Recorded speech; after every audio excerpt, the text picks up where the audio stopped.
Welcome back to my YouTube channel. February 28 ಈ ತಿಂಗಳಿನ ಕೊನೆ ದಿನದ ವ್ಲಾಗ್ ಅಂತ ಹೇಳ್ಬೋದು. ಆ್ಯಂಡ್ ಸಂಡೇ ವೀಕೆಂಡ್ ಅಂದ್ಮೇಲೆ ಲೇಟಾಗಿ ಎದ್ದೇಳು, ಸ್ಪೆಷಲ್ ಆಗಿ ಏನಾದ್ರು ಮಾಡ್ಕೊಂಡು ತಿನ್ನು, ಆಮೇಲೆ ಸೋಂಬೇರಿಯಾಗಿ ಕೂತಿರು, ಇದೇ ಆಗೋಗಿರುತ್ತೆ ಮೈಂಡ್ ಸೆಟ್. ಅದು ನಾವು ಏನ್ ಮಾಡ್ಕೊಬಿಟ್ಟಿದೀವಿ ಅಂದ್ರೆ ವೀಕೆಂಡ್ ಅಂದ್ರೆ ರೆಸ್ಟಿಂಗ್ ಡೇ ಅಂತ, ಒಂಥರ ಯೂಶುವಲ್ ಆಗಿ ಏನಿರಲ್ವೋ ಅದನ್ನ ಆ ತರ ಇರೋದಕ್ಕೆ ಇಷ್ಟಪಡುವಂತ ಡೇ. ಸೊ ಅದೇ ತರ ಇವತ್ತು ನಮ್ಮ ಮನೇಲಿ ಹಾಗೆ ಆಗ್ತಿದೆ. ಅರುಣ್ ಆಲ್ರೆಡಿ ಹೊರಗಡೆ ಹೋಗಿದ್ದಾರೆ ಚಿಕನ್ ತರೋದಿಕ್ಕೆ. ಬೆಳಗ್ಗೆ ಎದ್ದ ತಕ್ಷಣ ಹೊರಟ್ರು. ಬೆಳಗ್ಗೆನೆ ಹೋದ್ರೆ ಅಲ್ಲಿ ಚಿಕ್ಕದು ಸಿಗುತ್ತೆ ಕೋಳಿ, ಇಲ್ಲ ಅಂತಂದ್ರೆ ಆಮೇಲೆ ಏನಾಗುತ್ತೆ ದಪ್ಪದ್ ಸಿಗುತ್ತೆ. ಅವಾಗ ಅದು ರಬ್ಬರ್ ರೀತಿ ಆಗ್ಬಿಡುತ್ತೆ, ಎಳಿಬೇಕು. ಅದಕ್ಕೋಸ್ಕರ ಅರ್ಲಿ ಮಾರ್ನಿಂಗ್ ಹೋದ್ರೆ 1/4 kg ಒಳಗಿರುವಂತ ಪುಟ್ಟು ಕೋಳಿಗಳು ಸಿಗುತ್ತೆ. ಅದಕ್ಕೋಸ್ಕರ ಹೋಗಿದ್ದಾರೆ. ಸೊ ಇವತ್ತು ಗೊತ್ತಾಯ್ತು ನಿಮ್ಗೆ ಏನು ಅಂತ ಅಲ್ವಾ, ನಮ್ಮ ಮನೇಲಿ ಚಿಕನ್. ಬಟ್ ಚಿಕನ್ ಅಲ್ಲಿ ನಾನು ಏನ್ ಮಾಡ್ತೀನಿ ಅನ್ನೋದು ಇನ್ನ ನನ್ಗೆ ಐಡಿಯಾ ಇಲ್ಲ. ಯೂಶುವಲಿ ಅರುಣ್ ಪಲಾವ್ ಕೇಳ್ತಾರೆ, ಇಲ್ಲ ಬಿರಿಯಾನಿ ಕೇಳ್ತಾರೆ, ಸಾಂಬಾರು ಕಮ್ಮಿ, ಚಾಪ್ಸು ಅದಂತೂ ಇನ್ನೂ ರೇರು, ಲೈಕೆ ಮಾಡಲ್ಲ ಅವರು. 90% ಬಿರಿಯಾನಿ ಇರ್ಬೋದು ಅಥವಾ ಪಲಾವ್ ಇರ್ಬೋದು, ಏನೋ ಒಂದು ಮಾಡೋಣ. ಆಮೇಲೆ ಈಗ ಸದ್ಯಕ್ಕೆ ಟೈಮು ಆಲ್ರೆಡಿ 8:30 ಆಗಿದೆ. ಇನ್ನ ಕಾಫಿ ಮಾಡಬೇಕು, ಹಾಲು ಮಾಡಬೇಕು. ಸೊ ಕಾಫಿ ಜೊತೆ ಒಂದೆರಡು ರಸಕ್ಕೆ ತಿನ್ಕೊಳ್ಬೇಕು. ಯಾಕಂತಂದ್ರೆ ಚಿಕನ್ ಅಂದ್ರೆ ಅದೆಲ್ಲ ಮಾಡೋಷ್ಟ್ರಲ್ಲಿ ಲೇಟ್ ಆಗಿಬಿಡುತ್ತೆ. ಆಮೇಲೆ ಅದು ಎಲ್ಲ ಬ್ರೇಕ್ಫಾಸ್ಟ್ ಹೋಗಿ ಬ್ರಂಚ್ ಆಗೋದಂತೂ ಗ್ಯಾರಂಟಿ. ನಾನು ಬೇರೆ ಸ್ವಲ್ಪ ಸ್ಲೋ ಮಾಡಿದ್ಮೇಲೆ ನೀಟಾಗಿ ಮಾಡಬೇಕು, ಟೇಸ್ಟಿಯಾಗಿ ಮಾಡಬೇಕು. ಅದಕ್ಕೋಸ್ಕರ ನಿಧಾನ ಆಗೇ ಆಗುತ್ತೆ. ಸೊ ರಸದ ಜೊತೆ ಕಾಫಿ ಕುಡಿದ್ರೆ ಅಟ್ಲೀಸ್ಟ್ ಬ್ಯಾಲೆನ್ಸ್ ಮಾಡ್ಬೋದು. ಸೊ ಇವಾಗ ಬನ್ನಿ ವ್ಲಾಗ್ ಸ್ಟಾರ್ಟ್ ಮಾಡೋಣ. ತುಂಬಾ ದಿನ ಆಯ್ತು ಅನ್ಸುತ್ತೆ ನಾನು ವ್ಲಾಗ್ ಹಾಕಿ, ಬರೀ ಅದು ಇದು ಅಂತಾನೆ ಹಾಕ್ಬಿಟ್ಟೆ. ವ್ಲಾಗ್ ಮಾಡೋದು ಸ್ವಲ್ಪ ಕಡಿಮೆ ಆಯ್ತು, ಬಿಕಾಸ್ ಇಶಾಂತ್ ಎಕ್ಸಾಮ್ಸ್ ಇತ್ತು. ಎಕ್ಸಾಮ್ಸ್ ಅಂದ್ಮೇಲೆ ಗೊತ್ತಲ್ಲ ಎಷ್ಟು ಇದ್ದಿರುತ್ತೆ, ಮಕ್ಕಳನ್ನ ಓದಿಸೋದು, ಎಕ್ಸಾಮ್ ಅಟೆಂಡ್ ಮಾಡಿಸೋದು. ಅದು ಆನ್ಲೈನ್ ಎಕ್ಸಾಮ್ ಅಂದ್ಮೇಲೆ ಹೆಡ್ಡೇಕ್ ಎಲ್ಲ ನಮ್ಗೆ ಇರುತ್ತೆ. ಸೊ ಹಾಗಾಗಿ ಸ್ವಲ್ಪ ಬ್ಯುಸಿ ಆಗ್ಬಿಟ್ಟಿದ್ದೆ ನಾನು. ಅಂಡ್ ಎಕ್ಸಾಮ್ ಎಲ್ಲ ಮುಗ್ದಿದೆ ಅವನ್ಗೆ. ಇನ್ನ ಒಂದು ಸಮ್ಮರ್ ಹಾಲಿಡೇಸ್ ಶುರುವಾಗುತ್ತೆ. April 5th ಮತ್ತೆ ಅವ್ನಿಗೆ ಕ್ಲಾಸ್ ಶುರುವಾಗೋದು. ಸೊ ಇನ್ನೊಂದು ಮಂತ್ ಅವನು ಫ್ರೀ. ಅಂಡ್ 1 year ಎಲ್ಲ ಇಲ್ಲೇ ಕಳೆದ್ಬಿಟ್ಟ. No party, no birthday parties ಅಥವಾ ಫ್ರೆಂಡ್ಸ್ ಜೊತೆ ಮೀಟ್ ಮಾಡೋದಾಗ್ಲಿ ಏನೂ ಇಲ್ಲ. ಸೊ ಲೆಟ್ಸ್ ಸಿ ಈ ಸಲನಾದ್ರೂ ಪಾಪ ಅವ್ನು ಸ್ಕೂಲ್ಗೆ ಹೋಗಂಗಾಗ್ಲಿ, ಫ್ರೆಂಡ್ಸ್ ಜೊತೆ ಮೀಟ್ ಮಾಡೋಂಗಾಗ್ಲಿ. ಈಗ ಸದ್ಯಕ್ಕೆ ಬನ್ನಿ ನಮ್ಮ ವ್ಲಾಗ್ನ ಕಂಟಿನ್ಯೂ ಮಾಡೋಣ. ಫ್ರೆಂಡ್ಸ್, ಇವತ್ತು ನಾನು ಚಿಕನ್ ಬಿರಿಯಾನಿ ಮಾಡ್ತಾ ಇದ್ದೀನಿ. ಇನ್ಸ್ಟೆಂಟ್ ಚಿಕನ್ ಬಿರಿಯಾನಿ ಮಾಡ್ಕೊಳ್ಳೋ ಮುಂಚೆಗೆ ಚಿಕನ್ನ ಚೆನ್ನಾಗಿ ತೊಳ್ಕೊಳ್ಬೇಕು. ಅಫ್ಕೋರ್ಸ್ ಚಿಕನ್ ತುಂಬ ಸ್ಮೆಲ್ ಇರುತ್ತೆ, ಅದನ್ನು ನೀಟಾಗಿ ವಾಶ್ ಮಾಡಿಲ್ಲ ಅಂದರೆ ಅದು ಆಮೇಲೆ ಬಿರಿಯಾನಿ ಟೇಸ್ಟೇ ಹಾಳಾಗಿಬಿಡುತ್ತೆ. ಹಾಗಾಗಿ ಚೆನ್ನಾಗಿ ವಾಶ್ ಮಾಡ್ಕೊಳ್ತೀನಿ. ವಾಶ್ ಮಾಡಿಕೊಂಡು ನೀರೆಲ್ಲ ನೀಟಾಗಿ ಸ್ಟ್ರೈನ್ ಆದಮೇಲೆ ಒಂದು ಬೌಲ್ಗೆ 1 ಕಪ್ಪು ಮೊಸರು ತೊಗೊಂಡಿದ್ದೀನಿ. ಇವತ್ತು ನಾನು ತೊಗೊಂಡಿರೋಂಥ ಚಿಕನ್ ಕ್ವಾಂಟಿಟಿ ಬಂದು 1 kg ಇದೆ. ಅದಕ್ಕೆ 1 ಕಪ್ಪಷ್ಟು ಮೊಸರು. ಇವಾಗ ಚಿಕನ್ ಬಿರಿಯಾನಿ ಮಿಕ್ಸ್ ಅಂತ ಸಿಗುತ್ತೆ. ನೀವು ಯಾವುದು ಬ್ರ್ಯಾಂಡೆಡ್ದಾದರೂ ತೊಗೊಳ್ಳಿ, ಕಂಪ್ನಿ ನೇಮ್ ಯಾವುದಿದ್ರೂ okay. But instant chicken biryani mix ಅಂತ ಸಿಗೋದನ್ನ ಇವತ್ತು ಹಾಕಿ ನಾನು ಮಾಡ್ತಾ ಇರೋವಂಥದ್ದು. ಆ್ಯಂಡ್ ಈ ಪ್ಯಾಕೆಟ್ ಬಂದು 50 ಗ್ರಾಮು. 50 ಗ್ರಾಮಲ್ಲಿ ನೀವು ಅರ್ಧ kg ಚಿಕನ್ನು ಮತ್ತು 1/4 ಗ್ಲಾಸಷ್ಟು ರೈಸ್ ಹಾಕಿ ಬಿರಿಯಾನಿ ಮಾಡ್ಕೊಳ್ಬೋದು. ಬಟ್ ನಾನು ತೊಗೊಂಡಿರೋದು 1 kg ಚಿಕನ್ ಆಗಿರೋದ್ರಿಂದ 2 ಪ್ಯಾಕೆಟ್ ಹಾಕ್ಕೊಳ್ತೀನಿ. ಫ್ರೆಂಡ್ಸ್, ಇದು ಇನ್ಸ್ಟೆಂಟಾಗಿ ಮಾಡ್ಕೊಳ್ಬೋದು. ಬ್ಯಾಚುಲರ್ಸ್ ಇರೋರು, ಅಡುಗೆ ಬರದೇ ಇರೋರು, ಅಥವಾ ಹೋಟೆಲ್ ರೀತಿ ಟೇಸ್ಟ್ ಟ್ರೈ ಮಾಡಬೇಕು, ಮನೇಲಿ ನಮಗೆ ಕರೆಕ್ಟಾಗಿ ಅಳತೆಗೆ ಪೌಡರೆಲ್ಲ ಹಾಕ್ಕೊಳಕ್ಕೆ ಬರೋದಿಲ್ಲ, ಒಂದು ಹೆಚ್ಚು ಕಮ್ಮಿ ಆಗಿಬಿಟ್ಟು ಟೇಸ್ಟ್ ಚೆನ್ನಾಗಿಲ್ಲ ಅಂತ ಅಂದ್ಕೊಳ್ಳೋರೆಲ್ಲ ಇದನ್ನು ಟ್ರೈ ಮಾಡ್ಬೋದು. ಡೆಫಿನೆಟಾಗಿ ಟೇಸ್ಟ್ ಚೆನ್ನಾಗಿ ಬರುತ್ತೆ. ಈಗ ಚೆನ್ನಾಗಿ ಬೀಟ್ ಮಾಡ್ಕೊಳ್ಬೇಕು. ಮೊಸರು ಮತ್ತು ಬಿರಿಯಾನಿ ಮಿಕ್ಸ್ ಎರಡೂ ಚೆನ್ನಾಗಿ ಮಿಕ್ಸ್ ಆಗಿ ಸಾಫ್ಟಾಗಿ ಅದು ಪೇಸ್ಟ್ ರೀತಿ ಆಗಬೇಕು. ಇವಾಗ ಏನು ಮಾಡ್ತೀನಿ ನಾನು ಅಂದರೆ ಚಿಕನ್ನ ನೀಟಾಗಿ ತೊಳೆದು ನೀರೆಲ್ಲ ಸ್ಟ್ರೈನ್ ಮಾಡಿ ಇಟ್ಕೊಂಡಿದ್ನಲ್ಲ ಅದನ್ನು ಹಾಕ್ತಾಯಿದ್ದೀನಿ. ಇದು ಹಾಕಿದ್ಮೇಲೆ 1 hour ಮ್ಯಾರಿನೇಟ್ ಮಾಡಬೇಕು. Minimum 1 hour. ಬೇಕಿದ್ರೆ ನೀವು ಓವರ್ನೈಟ್ ಮ್ಯಾರಿನೇಟ್ ಮಾಡ್ಬೋದು, ಚೆನ್ನಾಗಿ ಅದು ಉಪ್ಪು ಹಿಡಿಯುತ್ತೆ. ಇಲ್ಲ ಟೈಮ್ ಇಲ್ಲ ಅಂತಂದರೆ 1 ಅಥವಾ 2 hours ಅದನ್ನು ಮ್ಯಾರಿನೇಟ್ ಮಾಡಿಬಿಟ್ಟು ಬಿರಿಯಾನಿ ಮಾಡೋದಕ್ಕೆ ಸ್ಟಾರ್ಟ್ ಮಾಡ್ಕೊಳ್ಬೋದು. ಈಗ ಚೆನ್ನಾಗಿ ಕಲಿಸ್ಕೊಂಡಿದ್ದೀನಿ ನೋಡಿ ಫ್ರೆಂಡ್ಸ್. ಈ ರೀತಿ ಎಲ್ಲ ನೀಟಾಗಿ ಮಿಕ್ಸ್ ಮಾಡ್ಕೊಳ್ಬೇಕು. ನೆಕ್ಸ್ಟ್ ಪ್ರೊಸೀಜರ್ ಬಂದು ರೈಸ್ನ ಕುಕ್ ಮಾಡ್ಕೊಳ್ಬೇಕು. ಅಕ್ಕಿನ ಅರ್ಧದಷ್ಟು ಬೇಯಿಸ್ಕೊಳ್ಬೇಕು. ಅದಕ್ಕೆ ನಾನು ಒಂದು ದೊಡ್ಡ ಪಾತ್ರೆ ತೊಗೊಂಡಿದ್ದೀನಿ. ಅದರಲ್ಲಿ 1:5 ರೇಷಿಯೋದಲ್ಲಿ ನೀರು ಹಾಕ್ಕೊಂಡಿದ್ದೀನಿ. ಎಕ್ಸಾಂಪಲು, ನೀವೀಗ 1 ಗ್ಲಾಸ್ ಅಕ್ಕಿ ತೊಗೊಳ್ತೀರಲ್ವ, ಅದಕ್ಕೆ 5 ಗ್ಲಾಸಷ್ಟು ನೀರು ಹಾಕಬೇಕು. ಯಾಕೆ ಈ ರೀತಿ ಹಾಕಬೇಕು ಅಂದರೆ, ನೀವು ಒಂದು ಸ್ವಲ್ಪ ನೀರನ್ನ ಕಮ್ಮಿ ಮಾಡಿಬಿಟ್ರೆ ಅದು ಅನ್ನ ಬೇಗ ಬೆಂದೋಗ್ಬಿಡುತ್ತೆ. ಅದಕ್ಕೋಸ್ಕರ ನೀರು ಜಾಸ್ತಿ ಹಾಕ್ಕೊಳ್ಬೇಕು. ಹಾಗೆ 2 ಸ್ಪೂನಷ್ಟು ಉಪ್ಪು ಹಾಕ್ಕೊಂಡಿದ್ದೀನಿ, 2 ಟೀ ಸ್ಪೂನಷ್ಟು ಎಣ್ಣೆ ಹಾಕ್ಕೊಳ್ತಾ ಇದ್ದೀನಿ. ಇವತ್ತು ನಾನು ತೊಗೊಂಡಿರೋ ರೈಸ್ ಕ್ವಾಂಟಿಟಿ ಬಂದು 2.5 ಗ್ಲಾಸಷ್ಟು. ಗ್ಲಾಸ್ ಅಂತಂದರೆ ದೊಡ್ಡದು ಬರುತ್ತಲ್ಲ, ಪಾವು ಅಂತ ಕರಿತೀವಿ ನಮ್ಮ ಕಡೆ, ಅಂಥ ದೊಡ್ಡ ಗ್ಲಾಸಲ್ಲಿ ನಾನು ತೊಗೊಂಡಿರೋದು. ನೀರು ಚೆನ್ನಾಗಿ ಕುದೀತಾ ಇದೆ. ಇವಾಗ ತೊಳೆದು 15 ನಿಮಿಷ ನೆನೆಸಿ ಇಟ್ಟಿರೋ ಅಂಥ ಅಕ್ಕಿ ಹಾಕ್ಕೊಳ್ತಾ ಇದ್ದೀನಿ. 15 ಮಿನಿಟ್ಸ್ ಸೋಕ್ ಮಾಡಬೇಕು, ಆವಾಗಲೇ ಬೇಗ ನೀಟಾಗಿ ಕುಕ್ ಆಗೋದು. ಮತ್ತು ರೈಸ್ ಗ್ರೈನ್ ಅದು ದೊಡ್ಡದು ಬರುತ್ತೆ, ಒಂಥರ ಉದ್ದುದ್ದು ಕಾಣಿಸುತ್ತೆ. ಆ ರೀತಿ ಸೋಕ್ ಮಾಡಿಬಿಟ್ಟು ನೀವು ಕುಕ್ ಮಾಡೋದ್ರಿಂದ. ಇವಾಗ ನಿಧಾನಕ್ಕೆ ಒಂದು ಸಲ ಮಿಕ್ಸ್ ಮಾಡಿಬಿಡೋಣ, ಯಾಕಂದರೆ ನಾನು ಅಕ್ಕಿ ಹಾಕಿದ್ಮೇಲೆ ಎಲ್ಲ ಕೆಳಗಡೆ ಹೋಗಿ ಸೆಟಲ್ ಆಗಿಬಿಟ್ಟಿರುತ್ತೆ. ಒಂದು ಸಲ ಮಿಕ್ಸ್ ಮಾಡಿಬಿಡೋದ ಅಷ್ಟೇ. ಇನ್ನು ಮತ್ತೆ ನಾನು ಈ ಸ್ಪೂನ್ನ ಹಾಕೋದಿಲ್ಲ. ಕರೆಕ್ಟಾಗಿ ಟೈಮ್ ಸೆಟ್ ಮಾಡ್ಕೊಳ್ಬೇಕು ಫ್ರೆಂಡ್ಸ್. 5 ನಿಮಿಷ ಕುಕ್ ಮಾಡ್ಕೊಳ್ಬೇಕು. ನೋಡಿ, ಈ ಥರ ಮೀಡಿಯಮ್ ಫ್ಲೇಮ್ ಅಥವಾ ಹೈ ಫ್ಲೇಮಲ್ಲಿ ಇಟ್ಕೊಳ್ಳಿ, ನೋ ಪ್ರಾಬ್ಲಮ್. ಬಾಸ್ಮತಿ ರೈಸು ಬೇಗನೆ ಕುಕ್ ಆಗಿಬಿಡುತ್ತೆ. ಇವತ್ತು ನಾನು ತೊಗೊಂಡಿರೋವಂಥ ರೈಸ್ ಬಂದು ಬಾಸ್ಮತಿ ರೈಸು. ಬಿರಿಯಾನಿ ಅಂತಂದಮೇಲೆ ಬಾಸ್ಮತಿ ರೈಸ್ ಇದ್ರೇ ಚೆನ್ನಾಗಿರುತ್ತೆ. ನೋಡಿ, 5 ನಿಮಿಷ ಆಗಿದೆ. ಒಂದು ರೈಸ್ ತೊಗೊಂಡು ಈ ಥರ ಕಟ್ ಮಾಡಿ ನೋಡಬೇಕು, ಕಟ್ ಆಗ್ತಿದೆ ಅಂದರೆ ಕರೆಕ್ಟಾಗಿ ಅದು ಕುಕ್ ಆಗಿದೆ ಅಂತ. ಜಾಸ್ತಿ ಕುಕ್ ಮಾಡಿದ್ರೆ ಅದು ಒಂದು ಮ್ಯಾಶ್ ಆದಂಗೆ ಆಗಿಬಿಡುತ್ತೆ. ಆಮೇಲೆ ಒಂದಕ್ಕೊಂದು ಅಂಟ್ಕೊಂಡ್ಬಿಡುತ್ತೆ ರೈಸು. ನಾವು ಬಿರಿಯಾನಿನ ಸರ್ವ್ ಮಾಡುವಾಗ ಅದು ಉಡುಡಿಯಾಗಿರಬೇಕು, ಉದುದ್ರಾಗಿ ಅದು ಬೀಳಬೇಕು, ಆವಾಗಲೇ ಚೆನ್ನಾಗಿರುತ್ತೆ ಬಿರಿಯಾನಿ. ಅದಕ್ಕೋಸ್ಕರ 5 ನಿಮಿಷದ ಮೇಲೆ ಜಾಸ್ತಿ ನಾವು ಕುಕ್ ಮಾಡ್ಕೊಳ್ಳೋ ಆಗಿಲ್ಲ. ಈಗ ಫ್ಲೇಮ್ ಆಫ್ ಮಾಡಿಕೊಂಡು ಈಗ ಇದನ್ನು ಒಂದು ದೊಡ್ಡ ಪ್ಲೇಟ್ಗೆ ಹಾಕೊಳ್ಳೋಣ. ಒಂದು ಸ್ಟ್ರೈನ್ ತೊಗೊಂಡು ಈ ಥರ ರೈಸ್ನ ನಿಧಾನಕ್ಕೆ ಅದರೊಳಗಡೆ ಹಾಕ್ಕೊಳ್ತಾ ಇದ್ದೀನಿ.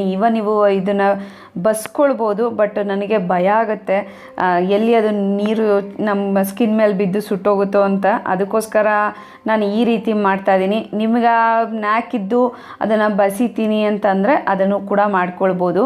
ನಾನೀಗ ಒಂದು ದೊಡ್ಡ ಪ್ಲೇಟ್ ತೊಗೊಂಡಿದ್ದೀನಿ, ಅದರಲ್ಲಿ ಸ್ಪ್ರೆಡ್ ಮಾಡ್ಕೊಳ್ತಾ ಇದ್ದೀನಿ. ಈ ರೀತಿ ಸ್ಪ್ರೆಡ್ ಮಾಡೋದ್ರಿಂದ ಬೇಗನೆ ಕೂಲ್ ಆಗುತ್ತೆ. ತಣ್ಣಗಾದಾಗ ಅದು ಹೆವಿ ಕುಕ್ ಆಗೋದಿಲ್ಲ. ಸೊ ನಮಗೆ ಬಿರಿಯಾನಿಗೆ ನಾವು ಲೇಯರ್ ಮಾಡೋದಕ್ಕೆ ಈಸಿ ಆಗುತ್ತೆ.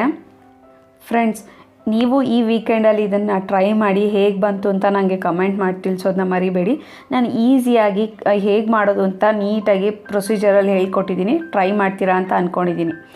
ನೆಕ್ಸ್ಟು ಪಾತ್ರೆ ತೊಗೊಂಡಿದ್ದೀನಿ. ಅದೇ ಪಾತ್ರೆ ನಾನು ಯಾವುದು ರೈಸ್ ಕುಕ್ ಮಾಡ್ಕೊಂಡೋ ಅದೇ ಪಾತ್ರೆಗೆ ಆಯಿಲ್ ಹಾಕ್ಕೊಳ್ತಾ ಇದ್ದೀನಿ. ಇವಾಗ 3 ಆನಿಯನ್ ತೊಗೊಂಡಿದ್ದೀನಿ, ದಪ್ಪದನ್ನ ಸ್ಲೈಸ್ ಮಾಡಿರೋವಂಥದ್ದು, ತಿನ್ ಸ್ಲೈಸು. ಸ್ವಲ್ಪ ತೆಳುಗೆ ಕಟ್ ಮಾಡಿಕೊಂಡು ಒಂದು 3 ಈರುಳ್ಳಿನ ಈಗ ಫ್ರೈ ಮಾಡ್ಕೊಳ್ಳೋಣ. ಫ್ರೆಂಡ್ಸ್, ಈ ಈರುಳ್ಳಿನ ನಾನು ಒಂದು 7 ಮಿನಿಟ್ಸ್ ಫ್ರೈ ಮಾಡ್ಕೊಳ್ತೀನಿ. ಯಾಕಂತಂದರೆ ಗೋಲ್ಡನ್ ಫ್ರೈ ಆಗೋದಕ್ಕೆ ತುಂಬ ಟೈಮ್ ತೊಗೊಳುತ್ತೆ. ಬೇಕಾದ್ರೆ ಸಾಲ್ಟನ್ನು ಸ್ವಲ್ಪ ಸ್ಪ್ರಿಂಕಲ್ ಮಾಡಿಬಿಟ್ಟು ಫ್ರೈ ಮಾಡೋದ್ರಿಂದ ಬೇಗ ಈ ಕಲರ್ ಮಾಡ್ಕೊಳ್ಬೋದು. ಒಂದು 7 to 8 ಮಿನಿಟ್ಸ್ ಆಗಿದೆ ನೋಡಿ. ಈ ರೀತಿ ಫ್ರೈ ಮಾಡ್ಕೊಂಡಿದ್ದೀನಿ. ಈ ಗೋಲ್ಡನ್ ಬ್ರೌನ್ ಕಲರ್ ಬರಬೇಕು. ಈಗ ಇದನ್ನು ಡಿಶ್ ಔಟ್ ಮಾಡೋದಕ್ಕೆ ರೆಡಿಯಾಗಿದೆ. ಒಂದು ಟಿಶ್ಯೂ ಪೇಪರ್ ಮೇಲೆ ಹಾಕ್ಕೊಳ್ಳೋಣ. ಎಕ್ಸಸ್ ಆಯಿಲ್ ಇದ್ದರೆ ಅದೆಲ್ಲ ಟಿಶ್ಯೂ ಪೇಪರ್ ಅಬ್ಸರ್ವ್ ಮಾಡ್ಕೊಳ್ಳುತ್ತೆ. ಆಮೇಲೆ ನಮಗೆ ಕ್ರಿಸ್ಪಿ ಆನಿಯನ್ ರೆಡಿ ಆಗುತ್ತೆ. ಫ್ರೆಂಡ್ಸ್, 4 ಅವರ್ಸು ಮ್ಯಾರಿನೇಟ್ ಮಾಡ್ಕೊಂಡಿದ್ದೀನಿ. ನೋಡಿ, ಮ್ಯಾರಿನೇಟ್ ಆಗಿರೋ ಚಿಕನ್ ರೆಡಿಯಾಗಿದೆ. 4th ಸ್ಟೆಪ್ ಏನು ಅಂತ ನೋಡೋಣ ಬನ್ನಿ. ನಾನು ಈರುಳ್ಳಿ ಫ್ರೈ ಮಾಡ್ಕೊಂಡ್ಮೇಲೆ ಮಿಕ್ಕಿರೋಂಥ ಎಣ್ಣೆಗೆ ಮ್ಯಾರಿನೇಟ್ ಮಾಡಿರೋಂಥ ಚಿಕನ್ನ ಹಾಕ್ಕೊಳ್ತಾ ಇದ್ದೀನಿ. 1 kg ಚಿಕನ್ ಇದೆ ಇಲ್ಲಿ. ಇದಕ್ಕೇನು ನಾವು ಮತ್ತೆ ನೀರು ಹಾಕ್ಕೊಳ್ಳೋ ಅವಶ್ಯಕತೆ ಇಲ್ಲ ಫ್ರೆಂಡ್ಸ್. ನಾವು ಆಲ್ರೆಡಿ ಮ್ಯಾರಿನೇಟ್ ಮಾಡಿರೋದ್ರಿಂದ ಅದೇನೇ ನೀರು ಬಿಟ್ಕೊಳ್ಳುತ್ತೆ ಚಿಕನಲ್ಲಿ. ಸೊ ಇದನ್ನು ನಾವು ಮೀಡಿಯಮ್ ಫ್ಲೇಮಲ್ಲಿ ಅದು ಸಾಫ್ಟ್ ಆಗುತ್ತಾ ಟೆಂಡರ್ ಆಗೋ ತನಕ ನಾವು ಬೇಯಿಸಬೇಕಾಗತ್ತೆ. ಅಥವಾ ಒಂದು 20 to 25 ನಿಮಿಷ ಅಂತ ಟೈಮ್ ಇಟ್ಕೊಂಡ್ರೂ ಆಯಿತು, ಅಲ್ಲಿ ತನಕ ಕುಕ್ ಮಾಡಬೇಕು. ಸೊ ಅದಕ್ಕೆ ಏನು ಮಾಡ್ತೀನಿ, ನಾನು ಮತ್ತೆ ಸ್ಪೂನಲ್ಲಿ ತಿರುಗಿಸೋ ಅವಶ್ಯಕತೆ ಇಲ್ಲ. ಒಂದು ಲಿಡ್ ಕ್ಲೋಸ್ ಮಾಡಿಬಿಟ್ಟು ಮೀಡಿಯಮ್ ಫ್ಲೇಮಲ್ಲಿ ಕುಕ್ ಮಾಡೋಕ್ಕೆ ಬಿಟ್ಬಿಡ್ತೀನಿ. ಅಷ್ಟರಲ್ಲಿ ಎಕ್ಸ್ಟ್ರಾ ಏನೇನಿದೆ ಅದೆಲ್ಲ ರೆಡಿ ಮಾಡ್ಕೊಳ್ಳೋಣ ಬನ್ನಿ. ಒಂದು ಬೌಲ್ಗೆ ಒಂದು 1/4 ಭಾಗದಷ್ಟು ನೀರು ತೊಗೊಳ್ತಾ ಇದ್ದೀನಿ. ನಾನು ರೈಸ್ ಕುಕ್ ಮಾಡಿ ಆ ನೀರನ್ನ ಬಸ್ಕೊಂಡಿದ್ದಲ್ಲ, ಅದೇ ನೀರು ಯೂಸ್ ಮಾಡ್ತಾ ಇದ್ದೀನಿ. ಆ ಬಿಸಿನೀರಿಗೆ ಸ್ಯಾಫ್ರಾನ್ ಹಾಕ್ಕೊಳ್ತಾ ಇದ್ದೀನಿ. ಇದು ಸ್ಯಾಫ್ರಾನ್ ಹಾಕೋದ್ರಿಂದ ಬಿರಿಯಾನಿ ಟೇಸ್ಟ್ ಚೆನ್ನಾಗಿರುತ್ತೆ ಆ್ಯಂಡ್ ಕಲರ್ ಕೊಡುತ್ತೆ. ಅದಕ್ಕೋಸ್ಕರ ಒಂದಷ್ಟು ಸ್ಯಾಫ್ರಾನ್ ಪೆಟಲ್ಸ್ನ ಆ್ಯಡ್ ಮಾಡಿರೋವಂಥದ್ದು. ಹಾಗೆ ಕೊತ್ತಂಬರಿ ಸೊಪ್ಪು ಮತ್ತು ಪುದೀನ ಸೊಪ್ಪನ್ನ ಚೆನ್ನಾಗಿ ತೊಳೆದು ಚಾಪ್ ಮಾಡಿ ಇಟ್ಕೊಂಡಿದ್ದೀನಿ. ಪುದೀನ ಸೊಪ್ಪಿದೆ ನೋಡಿ, ಫ್ರೆಶ್ ಆಗಿರಬೇಕು ಯಾವಾಗಲೂ. ಹಾಗೆ ಆನಿಯನ್ ಫ್ರೈ ಮಾಡಿ ಎಕ್ಸಸ್ ಆಯಿಲ್ ಎಲ್ಲ ತೆಗೆದಿರೋವಂಥದ್ದು. ರೈಸು ಕೂಡ ರೆಡಿಯಾಗಿದೆ. ಇದಿಷ್ಟು ರೆಡಿ ಮಾಡ್ಕೊಂಡಿದ್ದೀನಿ. ನೆಕ್ಸ್ಟ್ ಏನು ಮಾಡೋದಂತ ನೋಡೋಣ. ಇಲ್ಲಿ ಚಿಕನ್ ಚೆನ್ನಾಗಿ ಕುಕ್ ಆಗಿದೆ. ಒಂದು ಚಿಕನ್ ನೋಡೋದು ಚೆಕ್ ಮಾಡ್ಕೊಳ್ಳಿ, ಅದು ಚೆನ್ನಾಗಿ ಅದು ಕುಕ್ ಆಗಿದೆ ಅಂದರೆ ನೀವು ರೈಸ್ನ ಲೇಯರ್ ಮಾಡೋದಕ್ಕೆ ರೆಡಿಯಾಗಿದೆ ಅಂತ. ಇಲ್ಲ ಅಂತಂದರೆ ಇನ್ನೊಂದು ಸ್ವಲ್ಪ ಹೊತ್ತು ಬೇಯಿಸ್ಕೊಂಡ್ರಾಯ್ತು. ಇವಾಗ ನಾನು ಮಾಡಿರೋವಂಥದ್ದು ಚಿಕನ್ ರೆಡಿಯಾಗಿದೆ, ಸಾಫ್ಟ್ ಆಗಿದೆ ಅದು. ಅದಕ್ಕೆ ನಾನು ಒಂದು ತವ ಇಟ್ಬಿಟ್ಟು ಈಗ ಅದೇ ಪಾತ್ರೆನ ತವದ ಮೇಲೆ ಇಡ್ತಾ ಇದ್ದೀನಿ. ಇವಾಗ ಲೇಯರ್ ಮಾಡ್ಕೊಳ್ಳೋಣ ಬನ್ನಿ ಬಿರಿಯಾನಿಗೆ. ಇದು ಫೈನಲ್ ಸ್ಟೆಪ್ ಅಂತ ಹೇಳ್ಬೋದು. ಕಲರ್ ನೋಡಿ ಫ್ರೆಂಡ್ಸ್, ವಾವ್ ಎಷ್ಟು ಚೆನ್ನಾಗಿ ಕಾಣಿಸ್ತಿದೆ. ಹಾಗೆ ಆಯಿಲ್ ಚೆನ್ನಾಗಿ ಬಿಟ್ಟಿದೆ. ಈ ರೀತಿ ಆಯಿಲ್ ರಿಲೀಸ್ ಆದರೆ ಚಿಕನ್ ಚೆನ್ನಾಗಿ ಕುಕ್ ಆಗಿರುತ್ತೆ ಆ್ಯಂಡ್ ಟೇಸ್ಟಿಯಾಗಿರುತ್ತೆ. ನಾನು ಫ್ರೈ ಮಾಡಿ ಇಟ್ಕೊಂಡಿರೋವಂಥ ಆನಿಯನ್ ಹಾಕ್ಕೊಳ್ತಾ ಇದ್ದೀನಿ. ಹಾಗೆ ಸ್ವಲ್ಪ ಕೊತ್ತಂಬರಿ ಸೊಪ್ಪು, ಪುದೀನ ಸೊಪ್ಪು. ನೆಕ್ಸ್ಟು ರೈಸು ಕಂಪ್ಲೀಟಾಗಿ ಕೂಲಾಗಿರಬೇಕು ಆ್ಯಂಡ್ ಈ ರೀತಿ 50% ಅಷ್ಟೇ ಕುಕ್ ಆಗಬೇಕು. ಯಾಕಂತಂದರೆ ನಾವು ಮತ್ತೆ ಈಗ ದಮ್ ಕಟ್ಸ್ತೀವಲ್ವ, ಆವಾಗ ಅದು ಜಾಸ್ತಿ ಬೆಂದೋಗೋ ಚಾನ್ಸಸ್ ಇರುತ್ತೆ. ಸೊ 5 ಮಿನಿಟ್ಸ್ ಅಷ್ಟೇ ಅದನ್ನು ಕುಕ್ ಮಾಡ್ಕೊಳ್ಬೇಕು. ನೀಟಾಗಿ ಇದನ್ನು ಸ್ಪ್ರೆಡ್ ಮಾಡ್ಕೊಂಡಿದ್ದೀನಿ. ಅರ್ಧದಷ್ಟು ಮಾತ್ರ ಹಾಕ್ಕೊಂಡಿದ್ದೀನಿ, ಇನ್ನರ್ಧ ಆಮೇಲೆ ಲೇಯರ್ ಮಾಡೋಣ. ಮತ್ತು ಆನಿಯನ್ನ ನಾನು ಸ್ಪ್ರೆಡ್ ಮಾಡ್ಕೊಳ್ತಾ ಇದ್ದೀನಿ. 1 ಗ್ಲಾಸ್ ರೈಸ್ಗೆ ಒಂದು ದಪ್ಪದ ಆನಿಯನ್ ಬೇಕೇ ಬೇಕು. ಸೊ ಅದಕ್ಕೋಸ್ಕರ ನಾನು ಇವತ್ತು 2.5 ಗ್ಲಾಸ್ ಬಾಸ್ಮತಿ ರೈಸ್ ತೊಗೊಂಡಿರೋದಕ್ಕೆ 3 ಆನಿಯನ್ ತೊಗೊಂಡಿರೋದು. ಮತ್ತು ಕೊತ್ತಂಬರಿ ಸೊಪ್ಪು ಮತ್ತು ಪುದೀನ ಸೊಪ್ಪನ್ನ ಸ್ಪ್ರಿಂಕಲ್ ಮಾಡಿದ್ದೀನಿ. ಆ್ಯಂಡ್ ಮೇನ್ ಅರೋಮಾ ಕೊಡೋದು ತುಪ್ಪ, ಮನೇಲಿ ಮಾಡಿರೋವಂಥ ತುಪ್ಪ ಇದು. ಸೊ 1-2-3 ಟೀ ಸ್ಪೂನ್ ಜಾಸ್ತಿನೇ ಹಾಕೊಂಡ್ಬಿಡೋಣ. ಆ ಬಿರಿಯಾನಿಗೆ ಅರೋಮಾ ಬರಬೇಕು, ಆ ಫ್ಲೇವರ್ ಚೆನ್ನಾಗಿರುತ್ತೆ. ಮತ್ತು ನಾನು ರೈಸ್ನಲ್ಲಿ ನೀಟಾಗಿ ಅದನ್ನು ಕ್ಲೋಸ್ ಮಾಡ್ತಾಯಿದ್ದೀನಿ. ಇದು ನನ್ನ ಲಾಸ್ಟ್ ಲೇಯರ್ ಇದು. ಮತ್ತು ಫ್ರೆಂಡ್ಸ್ ನಾನು ಆನಿಯನ್ ಹಾಕ್ಕೊಳ್ತಾ ಇದ್ದೀನಿ, ಫ್ರೈ ಮಾಡಿರೋವಂಥ ಆನಿಯನು. ಹಾಗೆ ಕೊತ್ತಂಬರಿ ಸೊಪ್ಪು, ಪುದೀನ ಸೊಪ್ಪು. ನಾವು ಕೇಸರಿ ನೆನೆಸಿಟ್ಕೊಂಡಿದ್ವಲ್ಲ ನೀರು, ಅದನ್ನು ಇಲ್ಲಿ ಹಾಕ್ಕೊಳ್ಬೇಕು.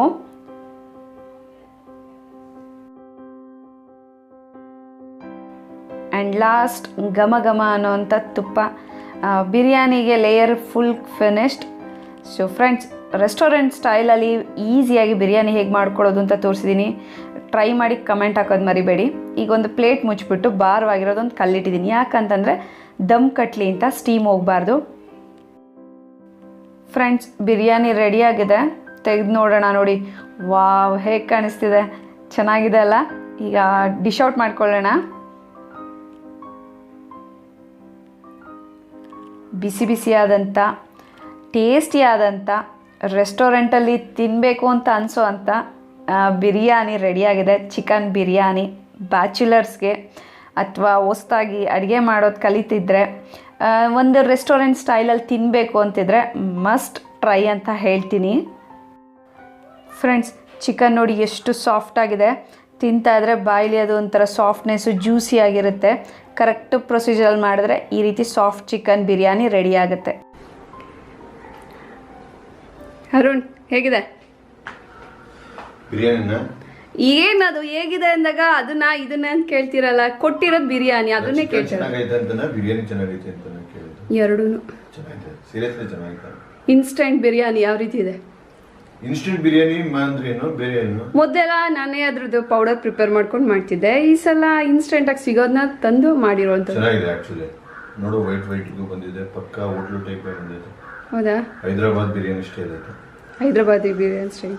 ಮಸಾಲೆನೂ ಚೆನ್ನಾಗಿರ್ತೈತೆ ಬಿರಿಯಾನಿ. ಹೌದಾ? ತಿಂದೆ. Good one. ತುಂಬ ಈಸಿಯಾಗಿದೆ. ಬ್ಯಾಚುಲರ್ಸ್ ಕೂಡ ಇದು ಪ್ರಿಪೇರ್ ಮಾಡ್ಬೋದು. ಅಡುಗೆ ಬರದೇ ಇರೋರು ಮಾಡ್ಬೋದು. ಅಲ್ಲ, ನೀ ಕಲ್ತಿದ್ಯಲ್ಲ. ಅಲ್ಲ, ನಾನು ಅದನ್ನೇ ಹೇಳ್ತಾ ಇದ್ದೀನಿ, ಅಡುಗೆ ಬರದೇ ಇರೋರು ಮಾಡ್ಬೋದು. ಮೀನ್ಸ್ ನೆಕ್ಸ್ಟ್ ಟೈಮ್ ನೀವು ಮಾಡ್ಕೊಡ್ಬೋದು ಇದನ್ನ ಅಂತ. ಆಯ್ತು. ಚೆನ್ನಾಗಿದೆ. ಆನಿಯನ್ ಎಲ್ಲ ಚೆನ್ನಾಗಿ ಬಂದಿದೆ.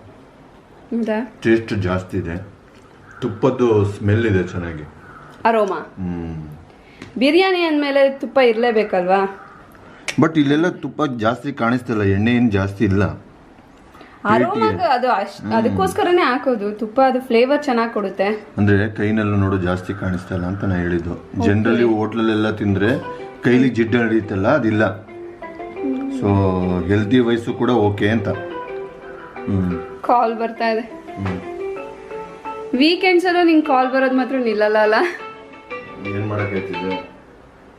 ಹಲೋ ಫ್ರೆಂಡ್ಸ್, ಬಿರಿಯಾನಿ ತುಂಬ ಚೆನ್ನಾಗಾಗಿತ್ತು, ಎಲ್ಲರಿಗೂ ಇಷ್ಟ ಆಯಿತು. ಬ್ರೇಕ್ಫಾಸ್ಟ್ ಅಂತ ಹೇಳೋದ್ಕಿಂತ ಬ್ರಂಚ್ ಅಂತ ಹೇಳ್ಬೋದು.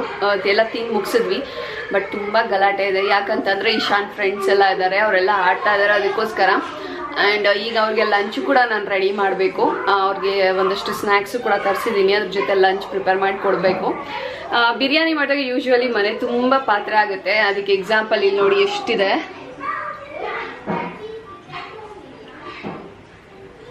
ಈಗ ಇದನ್ನೆಲ್ಲ ವಾಶ್ ಮಾಡಬೇಕು, ಮನೆ ಕ್ಲೀನ್ ಮಾಡಬೇಕು, ತುಂಬ ಕೆಲಸ ಇರುತ್ತೆ. ತಿನ್ನೋದು ಈಸಿ, ಮಾಡೋದು ಕಷ್ಟ. ಬಿರಿಯಾನಿ ಮಾಡಬೇಕು ಅಂದರೆ ಇಷ್ಟೆಲ್ಲ ರಿಸ್ಕ್ ತೊಗೊಳ್ಬೇಕು. ಫೈನಲಿ ಒಂದು ಒಳ್ಳೆ ಟೇಸ್ಟ್ ತಿಂದಮೇಲೆ ಎಲ್ಲ ಮಾಫಿ.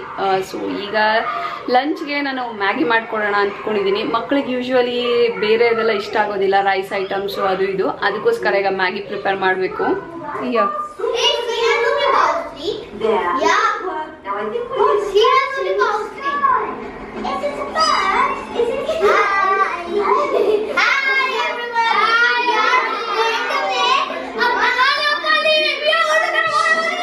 Now wait.